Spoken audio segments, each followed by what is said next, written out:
Good morning, Dan and Amy. How about the Fourth Estate and the political ruling class? How are they affording themselves during this crisis?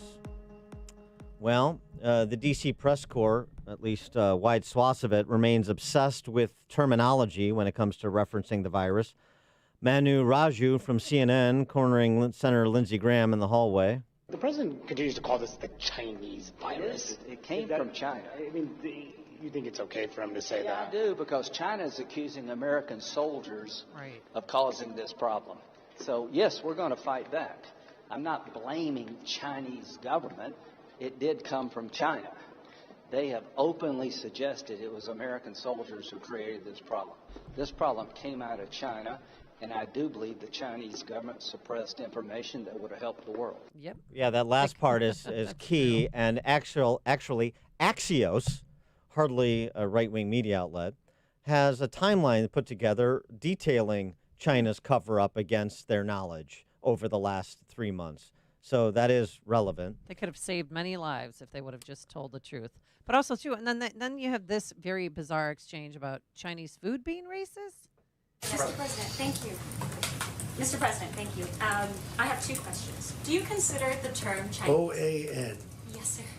Very good. I have Thank you two very questions. much. You treat me very nicely. Do Go you ahead. consider the term Chinese food racist because it's food that originates in China or it has Chinese? No, I roots? don't think it's And on that racist. note- I don't think it's racist at all. On that note, major left-wing news media, even in this room, have teamed up with Chinese Communist Party narratives, and they're claiming you are racist for making these claims about Chinese virus. Is it alarming that major media players just to oppose you are consistently siding with foreign state propaganda, Islamic radicals, and Latin gangs and cartels, and they work right here at the White House with direct access to you and your team? It amazes me when I read the things that I read. It amazes me when I read the Wall Street Journal, which is always so negative. It amazes me when I read the New York Times. Is not even, I barely read it. You know, we don't distribute it in the White House anymore, and the same thing with the Washington Post. It is amazing that people who consider themselves serious journalists, major outlets as well as major publications, obsessing about terminology they were using until Trump started using it, especially against the backdrop of, what did Goldman Sachs just project?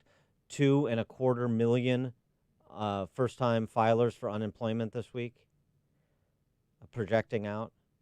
The economic crisis and public health crisis we're in, and you're debating or trying to force feed the American people the Trump is racist narrative. You've been trying to force feed the American people as it pertains to different groups. Now we're on to China for the last 3 years.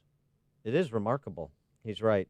For more on this, we're pleased to be joined by Salena Zito, Washington Examiner reporter, New York Post columnist, CNN contributor, author of The Great Revolt, Inside the Populist Coalition, Reshaping American Politics. Salena, thanks for joining us. Appreciate it. Good morning. Thanks for having me. What about the obsession by many in the press corps, because they keep asking the same questions over during these briefings, about using the term Wuhan virus or Chinese virus or China virus, et cetera?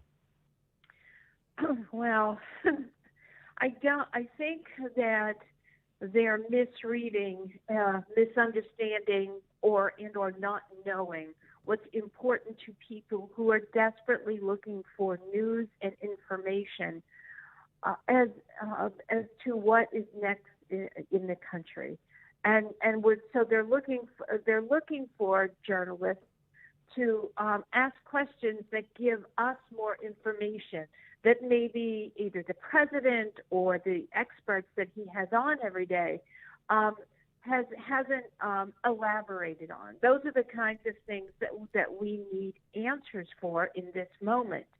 I have been going all over the country for the past week, listening to people, talking to people, observing what's going on.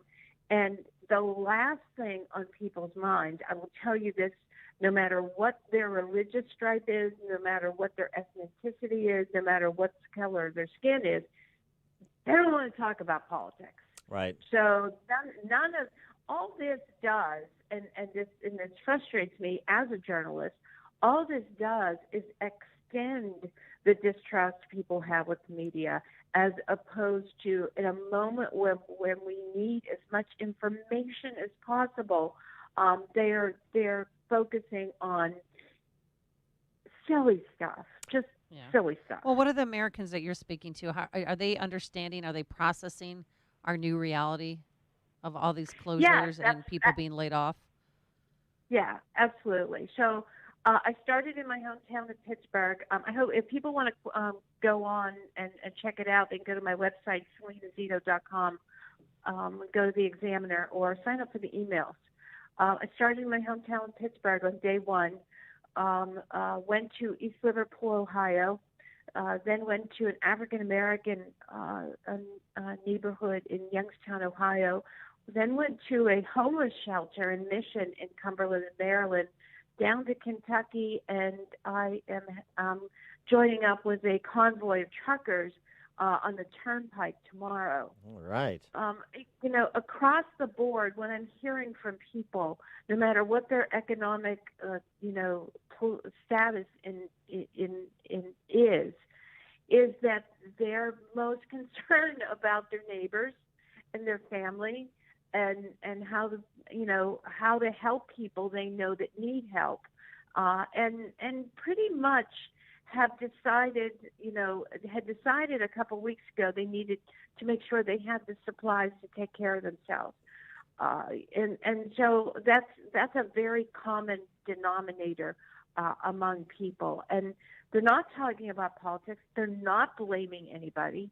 And they're just, there's this sense of, hey, we're all in this together. Let's try to do the best we can in this situation. What about their assessment of the varying responses from politicians at the local, state, and federal level? Obviously, to the extreme of California, a full state shutdown, or Pennsylvania for that matter. As compared to other states that are treating it differently, treating it more like some of the Southeast Asian countries treated it. Well, I'll tell you who governors and local officials that have gotten high marks have been Governor DeWine in Ohio, New York Governor Cuomo, President Trump, after a couple of days of awkwardness, which I think all of us had awkwardness. We really didn't know what we were dealing with. He's also gotten a lot of praise. Here in Pennsylvania, people were already following safety measures. You didn't see people, hanging out at bars, or, if we had a beach, they weren't hanging out at it. Right. There wasn't people tailgating. Which is, our version of the beach. And so I think that people are a little more frustrated for shutting the entire state down. You don't even have liquor stores open, right? We don't. But what? You have beer distributors are open. So you can still get your beer. Well, that's an important, that's a lifeline. I mean, that's just strange that they shut everything down. I don't know. How many deaths? Well, how many deaths are in Pennsylvania? How many what? Deaths. Like how many people have died from the coronavirus? I think it's at 118. Oh, in Pennsylvania? Yeah. Okay. Because we're at 4. We've had clusters in Montgomery County, Pennsylvania, which is over on the eastern side. We have, the last I saw, 20 here in Pittsburgh. So, and this is why I get frustrated by the questions that are asked about what do you call a virus, right? Right. The question should be asked is, what do you know that we don't know? Why are you shutting an entire state down? And just I know you're up against the clock here, but what about concerns about their economic future, the jobs that they can't go back to at the moment? Some probably may never go back to them, depending on what the responses are from political leaders. How are they addressing that with you? Well, sure. People are concerned. People are scared, but they also know they can't blame anybody. Mm-hmm. They blame the virus. But if their small business shuts down, these are people that worked in that small business. They saw what came in and went out every day. They know what goes in to make the business that they either own or work at.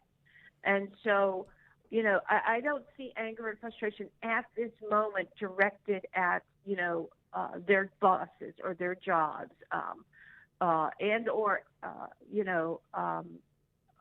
the circumstances. Now, that may change, but at this moment, people are being pretty pragmatic. And my suggestion for people, don't go on social media. Watch your local news and local radio, because that's where you're getting more beneficial information than the hysteria that you find on Twitter. Salena Zito, Washington Examiner reporter, New York Post columnist, CNN contributor of the book, The Great Revolt Inside the Populist Coalition, Reshaping American Politics. Salena, thanks for joining us. Appreciate it.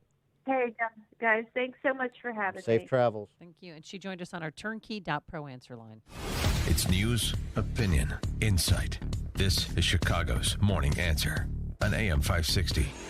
The Answer. A business needs to be built on a great foundation, one with the framework of integrity and tradition. Chapel Design Build delivers just that, providing design build and general contracting services using Butler Steel Building Systems. Their projects dot the landscape from O'Hare to DeKalb. You see their work in office and warehouse additions, recreational facilities, large-scale distribution centers, and manufacturing plants all over northern Illinois. Partnering with Butler Steel Buildings, Chapel Design Build has developed an extensive